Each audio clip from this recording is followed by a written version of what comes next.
Ouf, on souffle. Le Barça qui s'impose 2-1 face à la Real Sociedad. Elle fait du bien cette victoire parce que le Barça revient un petit peu en haut de la Liga, 5e au classement avec 20 points. J'espère en tout cas que la vidéo vous plaira. J'espère que les débuts de la chaîne vous plaît. On va débriefer ce match dans cette vidéo. C'est parti.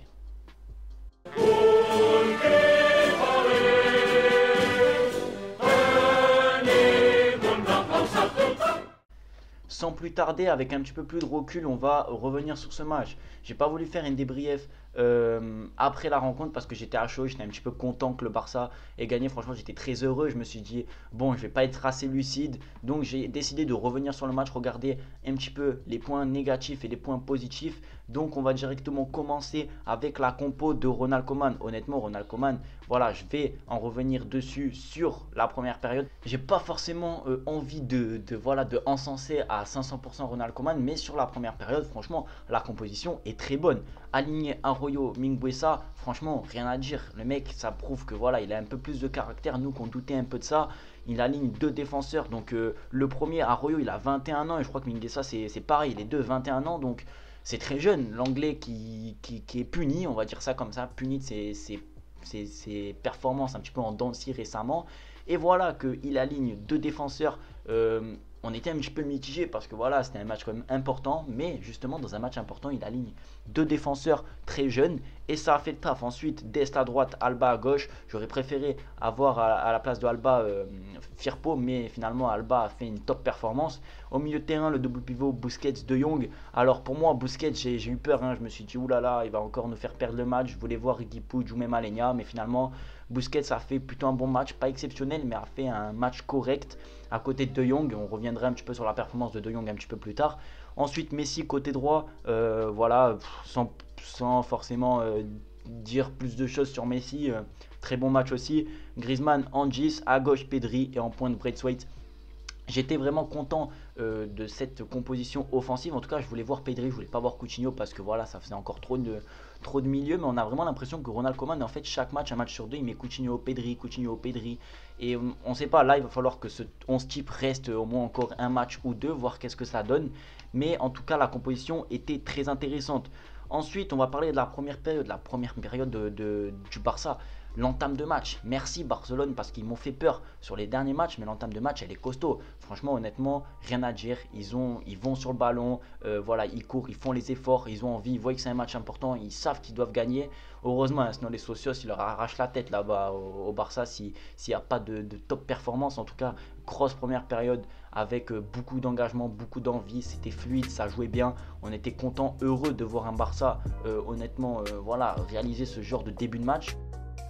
Malgré la bonne entame du match, ils ont quand même réussi à prendre un but. Donc un but qui vient un petit peu contre le cours du jeu parce qu'on voit une équipe de la Real Sociedad quand même qui est en place, même si le Barça réalise quand même une bonne partie de première période parce que c'est pas non plus voilà, il n'y a pas tout qui a été parfait, mais c'est vrai que c'était vraiment très intéressant ce qu'ils ont réalisé.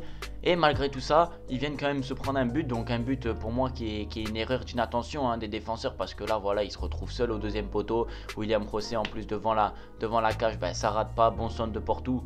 Et puis ça fait but 1-0. Donc là je me suis dit oula, attention parce que le Barça quand ils prennent un but et qu'ils sont généralement bien dans le match au début, peut-être qu'ils vont mettre du temps à revenir dans le match, un coup de massue sur la tête parce qu'en général quand tu mènes le match, c'est-à-dire quand tu domines la rencontre dans la première période et que tu te prends un but, ça fait toujours un peu mal au moral. Et ben non, le Barça revient, super but de Jordi Alba qui a téléguidé le ballon, franchement super. Et puis il continue franchement à bien progresser, à continuer. Ensuite, il y a le deuxième but de Jordi Alba. J'ai été content que Jordi Alba voilà, fasse une autre passe décisive, qu'il la fasse pas qu'à Messi. On a vraiment vu que Messi redemandait le ballon sur le but de Jong. Il redemandait le ballon derrière, mais non, Jordi Alba a quand même fait la passe à De Jong. Franchement, là, voilà, j'étais content. Et puis, si Jordi Alba réfléchit et qu'il arrête de faire la passe à Messi, ça peut apporter des buts et des situations. Donc, jusqu'à là, le Barça était intéressant. Voilà, but. Honnêtement, super performance. Il rentre à la mi-temps avec un but d'avance, 2-1. Il fallait quand même rester concentré parce qu'on savait que la Real Sociedad allait revenir avec d'autres intentions. Et là, c'est un point où je vais essayer d'être un petit peu plus, voilà, plus tranchant, plus dur avec Barcelone. C'est le retour de seconde période. pour être honnête, ils n'ont pas été sur la continuité de la première période. C'est-à-dire que Ronald Koeman, je sais pas qu'est-ce qu'il leur a dit dans les vestiaires, mais en tout cas, je pense que le discours du coach de la Real Sociedad a été beaucoup plus, euh, a beaucoup plus impacté les joueurs basques que nous. Parce que finalement, ils sont revenus la Real Sociedad avec d'autres intentions. Donc après, c'est normal, hein, c'est les premiers. Ils doivent, voilà, ils perdent 2-1 à Barcelone, qui est un concurrent quand même direct au titre, même si en début de saison, c'est pas forcément ça. Mais ils savent que voilà, ils doivent égaliser, ils doivent faire un résultat. Et la Real Sociedad pousse. Voilà, honnêtement, ils poussent. Donc pas directement d'entrée de seconde période parce que Barcelone se crée des occasions.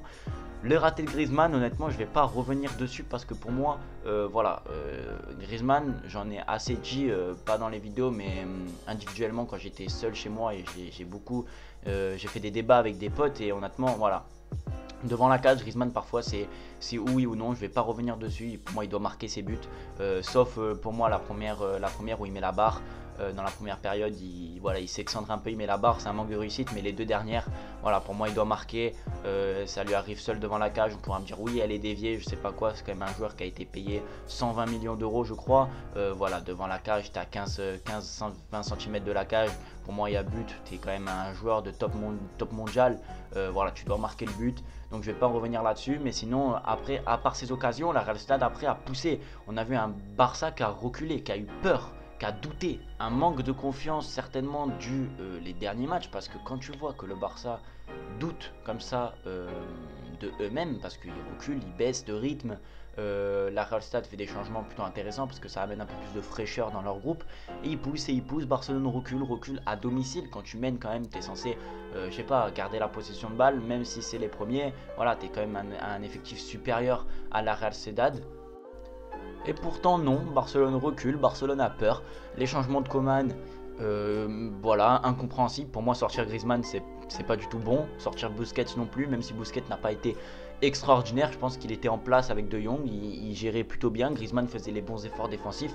Faire entrer encore, sortir Pedri qui a été incroyable. On va revenir un petit peu plus en détail un peu plus tard. Mais sortir Busquets et Griezmann, c'est pas bon, surtout pour faire entrer Pjanic et Aleñá et Trincao. Donc ok, Pjanic peut-être, Aleñá pour moi non, et Trincao ok. Mais voilà, sortir Griezmann, je suis désolé, non. Voilà, c'est quelqu'un d'autre qui doit sortir, peut-être, je sais pas, Braithwaite qui faisait les efforts défensifs, mais qui était beaucoup moins impliqué que Griezmann défensivement, parce que Griezmann, franchement, il revenait à chaque fois. Honnêtement, voilà, c'était le joueur clé aussi, Griezmann, même s'il a raté les occasions. Voilà, franchement, défensivement, il n'y a rien à lui reprocher. Pour moi, les changements de Koeman ne sont pas bons. Et puis ensuite, un petit peu plus tard, il sort l'anglais pour faire. Non, il fait rentrer l'anglais, pardon, pour sortir Mingueza, alors que. Qui change des défenseurs en cours de match? C'est très rare, à part quand le défenseur a un pépin physique ou est blessé, on sort pas un défenseur qui est en place, surtout dans un match comme ça. Moi j'ai eu peur que l'anglais rentre dans un match comme ça à haute intensité parce que la Real Sociedad continuait à mettre de l'impact, du physique. J'ai eu peur que l'anglais soit perdu. Bon, heureusement que ça a tenu, même si à la fin ils ont eu quand même une ou deux occasions qui nous ont fait peur, on a tremblé. Voilà, les changements de Koeman ne sont pas bons, ils dérèglent complètement le 11. Voilà, on était tous bien en place. Busquets était en place, il fait rentrer Pjanic et Aleñá. Franchement, honnêtement, stop. Si tu fais rentrer quelqu'un, même Riqui Puig, et encore, Riqui Puig pour moi c'était ou titulaire ou il rentrait pas. Parce que quand le match a tourné, enfin de la manière dont elle a tourné, 2-1 à la 80-85 jusqu'à la fin, il fallait pas faire rentrer de joueur offensif, qui est quand même un joueur Aleñá. Aleñá qui a des pépins, pour moi, défensivement, c'est plus un joueur voilà, de projection. Voilà, fallait pas faire rentrer un joueur de ce style-là. Fallait faire rentrer peut-être, je sais pas, un Pjanic, oui, mais pas un Aleñá. Voilà, Pjanic, oui, devait rentrer. Pourtant, la rentrée de Pjanic n'était pas flamboyante. Pour conclure la vidéo, on va faire un top des joueurs. Donc, top 3 des meilleurs joueurs barcelonais et un seul du côté de la Real Sociedad que j'ai retenu. Donc, c'est parti. Donc, pour le premier joueur barcelonais, donc à la première place, Pedri, bien évidemment. Voilà, sans trop s'attarder, un top joueur, franchement rien à dire, sa performance est exceptionnelle, le mec il a envie, il a faim, il fait des efforts défensifs, il se projette vers l'avant, il aurait pu même faire une passe D pour Braithwaite, mais Braithwaite a raté le cadre. Ensuite le second, Jordi Alba, qui a été franchement super, rien à dire, Jordi Alba, un but, une passe D, mais je veux pas non plus en faire un tas de, voilà, des éloges surdimensionnés vu les matchs précédents qu'il a fait en voulant toujours faire la passe à Messi, mais on va quand même le mettre dans ce top. Et ensuite le dernier top 3 du Barça, c'est Frenkie de Jong, voilà, qui continue sur sa lancée, rien à dire. Frenkie de Jong qui continue, il faut encore qu'il continue face à Valence et qu'il enchaîne, parce qu'on sait que le problème de Jong c'est l'enchaînement. Et du côté de la Real Sociedad, je retiens le Normand qui a fait une top performance, rien à dire, à part une petite faute sur Messi, sinon défensivement c'est un top joueur. Voilà, on aura été revenu sur les top joueurs et sur la vidéo. N'hésitez surtout pas à partager la vidéo, à mettre des commentaires pour me dire qu'est-ce que je dois améliorer, à lâcher un pouce bleu si vous avez aimé la vidéo et à vous abonner bien évidemment. Donc voilà, j'espère qu'on gagnera samedi face à Valence. Sur ce, moi les gars, je vous dis à la prochaine. Ciao.